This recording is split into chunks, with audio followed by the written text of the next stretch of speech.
Good morning students, this is your maths class. कल हम लोगों ने ट्रांसवर्सल लाइन के बारे में पढ़ा था कि कौन सी होती है और हम लोगों ने देखा था कि कौन कौन से उनमें एंगल्स बन रहे थे। ठीक है, आज हमारा नेक्स्ट टॉपिक है कि हमने ट्रांसवर्सल तो देखना ही है, सब साथ में हम ये देखेंगे कि जब ट्रांसवर्सल पैरेलल लाइंस के बीच में होती है तो क्या फर्क होता है। ठीक है, कल हम लोगों ने जब पढ़ा था तो लाइंस पैरेलल नहीं थी, एक लाइन ऐसे थी एक लाइन ऐसे थी और इसके बीच में ट्रांसवर्सल थी, ऐसे था ना। अब क्या है, पैरेलल लाइंस की बात हो रही है। पैरेलल लाइन कौन सी होती है, जैसे कि नोटबुक की लाइंस है, ये कभी मिल नहीं सकती, इनको कितना भी आगे तक ले जाओ ये कभी मिलेंगी नहीं, तो ये पैरेलल लाइंस है। अब पैरेलल लाइंस के बीच में जो एक ट्रांसवर्सल होती है, इनके बारे में पढ़ेंगे आज हम। ठीक है, चलो मान लो ये सारे एंगल्स आपको गिवन है। ठीक है, तो हम क्या कह रहे हैं कि एंगल 1 जो है ना वो एंगल 2 के इक्वल है। अब सबसे पहली बात, एंगल 1 और एंगल 2 है कौन से, कॉरस्पॉन्डिंग एंगल है। ये तो हमने कल भी पढ़ा था कि एंगल 1 और एंगल 2 ये क्या बनेंगे, कॉरस्पॉन्डिंग एंगल बनेंगे। अब ऐसा मत सोचना कि उसमें 1 2 अलग थे इसमें 1 2 अलग है, नाम से कोई फर्क नहीं पड़ता। आप पोजीशन देखो, लाइन के ऊपर राइट साइड में, लाइन के ऊपर राइट साइड में, लाइन के ऊपर राइट साइड में, तो ये पोजीशन थी तो कॉरस्पॉन्डिंग है। लाइन के ऊपर ट्रांसवर्सल के लेफ्ट साइड में ये वाला और ये वाला, ये दोनों क्या होंगे, इक्वल होंगे। अब उस केस में हमने ये नहीं कहा था कि इक्वल होंगे, जब हमने कल ट्रांसवर्सल के बारे में पढ़ा था सिंपल लाइंस में, तब हमने कहा था कि कॉरस्पॉन्डिंग एंगल्स हैं। आज हम क्या कह रहे हैं कि जो पैरेलल लाइंस है ना, इनमें कॉरस्पॉन्डिंग एंगल्स इक्वल भी होते हैं। कल मैंने आपको नहीं कहा कि इक्वल होते हैं, कल मैंने सिर्फ ये कहा था कि कॉरस्पॉन्डिंग एंगल्स हैं। आज मैं क्या कह रही हूँ कि जो पैरेलल लाइंस है ना, उनके बीच में ये जो एंगल्स कॉरस्पॉन्डिंग बनेंगे ये इक्वल भी होंगे। तो देखो कौन कौन से कॉरस्पॉन्डिंग एंगल है, ये वाला और ये वाला, 1 और 2 कॉरस्पॉन्डिंग है तो इक्वल भी होंगे। 3 और 4 कॉरस्पॉन्डिंग है, इक्वल भी होंगे। 5 और 6 कॉरस्पॉन्डिंग है, इक्वल भी है। 7 और 8 कॉरस्पॉन्डिंग है और इक्वल भी हैं। तो क्या लिखेंगे हम, if two parallel lines are cut by a transversal, अगर दो पैरेलल लाइन को एक ट्रांसवर्सल काट रही है, each pair of corresponding angle are equal in measure. ठीक है, तो जो भी कॉरस्पॉन्डिंग एंगल बन रहे हैं ना, जितने भी पेयर बन रहे हैं वो सारे इक्वल होंगे, एक दूसरे के इक्वल होंगे। ठीक है, जैसे 1 2 के इक्वल है, 5 6 के इक्वल है। ठीक है, तो ये सारे इक्वल होंगे। ठीक है, पहला अभी 3 चीजें बताऊंगी मैं आपको, ये पहली बात हो गई। ठीक है, सेकंड देखो, अब फिर से दो पैरेलल लाइंस के बीच में ट्रांसवर्सल बना ली मैंने। अब मैं क्या कह रही हूँ कि जो 7 एंगल और 3 एंगल है ना, ये 3 और 7, अगर मैं इन दो लाइंस को देखूं तो ये क्या है, इंटरसेक्टिंग लाइंस है। इंटरसेक्टिंग लाइंस के आमने सामने वाले एंगल कौन से होते हैं, वर्टिकली ऑपोजिट होते हैं। ये हमने पिछली 1 2 क्लास पहले पढ़ा था, याद होगा आपको।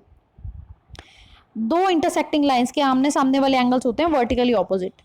तो हमने क्या कह दिया कि एंगल 3 और एंगल 7 क्या है, वर्टिकली ऑपोजिट हैं, तो इक्वल भी होंगे। अब इंटरसेक्टिंग लाइंस के जो वर्टिकली ऑपोजिट एंगल है वो इक्वल भी होते हैं, ये भी बताया था मैंने आपको। ठीक है, तो हम क्या कह दिया, 3 और 7 जो है इक्वल हैं।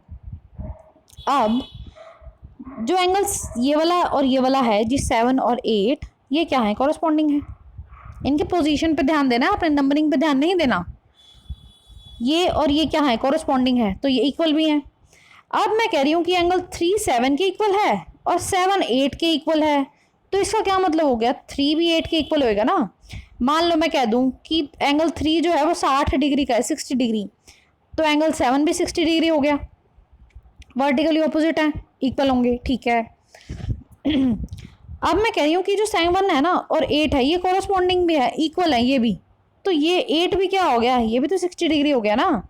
तो अब हम कंक्लूजन पे किस बात पे पहुंचे, हमने क्या निष्कर्ष निकाल लिया इस बात से कि जो ये एंगल 3 और एंगल 8 है ना, ये भी बराबर हैं, ये हमने निकाल लिया।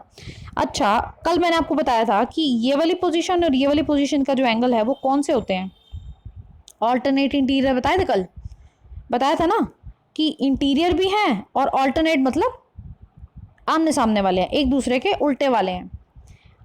ये और ये कौन से होते हैं, ऑल्टरनेट इंटीरियर। तो इसका क्या मतलब हो गया कि ऑल्टरनेट इंटीरियर एंगल भी बराबर होते हैं। पैरेलल लाइंस की बात कर रही हूँ मैं। पहला हमने क्या बात देखी थी कि कॉरस्पॉन्डिंग एंगल बराबर हैं, दूसरी बात ये होगी कि ऑल्टरनेट इंटीरियर एंगल भी बराबर हैं। If two lines are parallel and cut by transversal, each pair of alternate interior angle are equal. ठीक है, तो ये एंगल 3 और 8 बराबर होंगे, 1 और 6 भी बराबर होंगे, ठीक है। तो ये दूसरी बात होगी कि अल्टरनेट इंटीरियर एंगल बराबर है।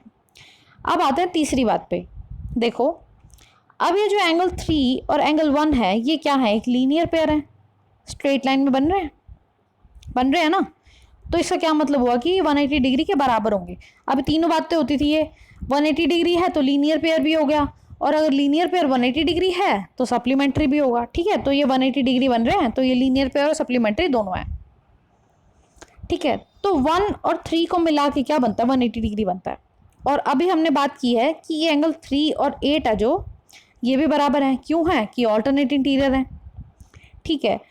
तो फिर से वही बात, एक एंगल 3 के बराबर है और 3 8 के बराबर है, तो इसका क्या मतलब हुआ कि जो एंगल 1 है वो भी 8 के बराबर होगा। क्या होगा, 8 के बराबर होगा ना।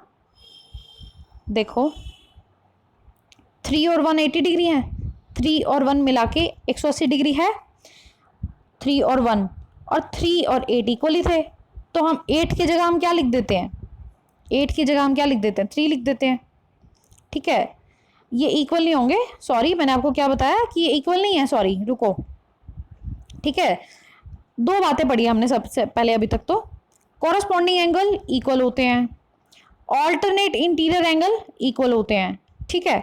तीसरी बात क्या आ रही है, तीसरी बात अभी हम निष्कर्ष निकालते हैं इसका। देखो तीसरी बात क्या है, 3 और 1 क्या है, 180 डिग्री है, हमें पता है, ठीक है। 3 और 8 भी बराबर है, ठीक है। देखो यहाँ पे 3 और 8 बराबर है, तो अगर मैं 3 की जगह 8 लिख दूं तो 1 + 8 भी तो मिलके 180 डिग्री हो जाएंगे ना, ठीक है। ये इक्वल नहीं होंगे, मैंने गलती से बोल दिया, ये क्या होंगे, 1 और 8 मिलके क्या हो जाएंगे, ये भी 180 डिग्री हो जाएंगे। कौन कौन से हो जाएंगे, ये वाले और ये वाले 180 डिग्री होगा, और ये वाला और ये वाला भी मिला के 180 डिग्री होगा, ठीक है। तो ये क्या कंक्लूजन निकला इससे, if two lines are cut by a transversal then each pair of interior angle on the same side of transversal are supplementary. Interior angle और same side of transversal, interior हमें पता है ये वाले होते हैं, ट्रांसवर्सल के सेम साइड पे कौन से होंगे, 1 और 8, तो ये क्या होंगे, सप्लीमेंट्री, मतलब इनका सम 180 के बराबर होगा।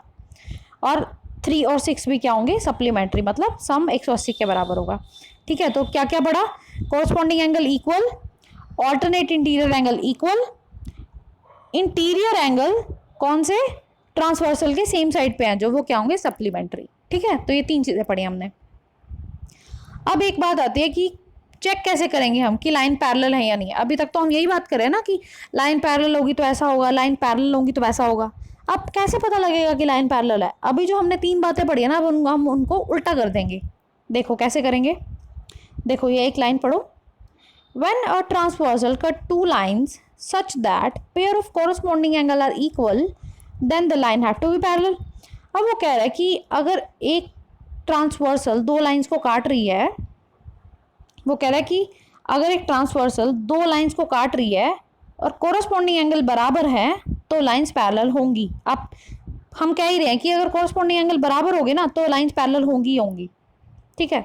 अच्छा दूसरी बात, फिर से वही, वो कह रहा है कि अगर ट्रांसवर्सल 2 लाइन्स को काट रही है और ऑल्टरनेट इंटीरियर एंगल बराबर हैं तो फिर से लाइन पैरेलल होंगी, ठीक है। तीसरी बात, फिर से वही, अगर ट्रांसवर्सल 2 लाइन्स को काट रही है तो interior angle same side transversal के हैं जो, वो सप्लीमेंट्री हैं, तो लाइन्स पैरेलल होंगी, ठीक है। तो अभी हमने जो पहले 3 बातें पढ़ी थी ये बिल्कुल उनके ऑपोजिट है। हमने क्या पढ़ा था, देखो अब दोनों को मिला के बताती हूँ मैं आपको। हमने उसमें पढ़ा था कि जब लाइन पैरेलल है तो कॉरस्पॉन्डिंग एंगल बराबर होते हैं। इसमें हम क्या कह रहे हैं, अगर कि कॉरस्पॉन्डिंग एंगल बराबर है तो लाइन पैरेलल होंगी, ठीक है, सेम बात होगी ना, ये कॉरस्पॉन्डिंग एंगल वाली होगी, ठीक है। अब दूसरी बात थी कि अगर लाइन पैरेलल है तो ऑल्टरनेट इंटीरियर एंगल इक्वल होंगे। इसमें हम कह रहे हैं कि अगर ऑल्टरनेट इंटीरियर एंगल इक्वल है तो लाइन पैरेलल होगी, ठीक है, सेम बात है, उल्टा कर दिया हमने। तीसरी बात आती है कि अगर इंटीरियर एंगल जो सेम साइड पे हैं ट्रांसवर्सल के, अगर वो 180 डिग्री है मतलब सप्लीमेंट्री हैं तो लाइन पैरेलल होंगी, इसमें कह रहा है वो। और अगर हम पहले ही कह दें कि लाइन पैरेलल है तो हम क्या कहेंगे कि ऑल्टरनेट एंगल इक्वल होंगे, ठीक है। तो ये तीनों चीज़ें बिल्कुल सेम है, एक दूसरे के ऑपोजिट हैं, तो जब आप इसे पढ़ोगे तो अच्छे से याद हो जाएंगी, ठीक है। तो ये सारी बातें आपने क्या करनी है, अच्छे से लिखनी है इनको और याद भी करनी है। जब तक आप लिखोगे नहीं आपको याद नहीं होंगी। और आपका होमवर्क है ये सारा टॉपिक जो मैंने लिख करा रखा है इसको लिखो, और ये आपकी बुक में ट्राई दीज क्वेश्चंस हैं, ये सारे आपने करने हैं, ये वाले भी। ठीक है, तो टॉपिक को अच्छे से लिखो। जब तक ये एंगल्स आप बना बना के लिखोगे नहीं ना, एक भी याद नहीं होगा। ठीक है, तो इनको लिखना ज़रूरी है। Okay, thank you.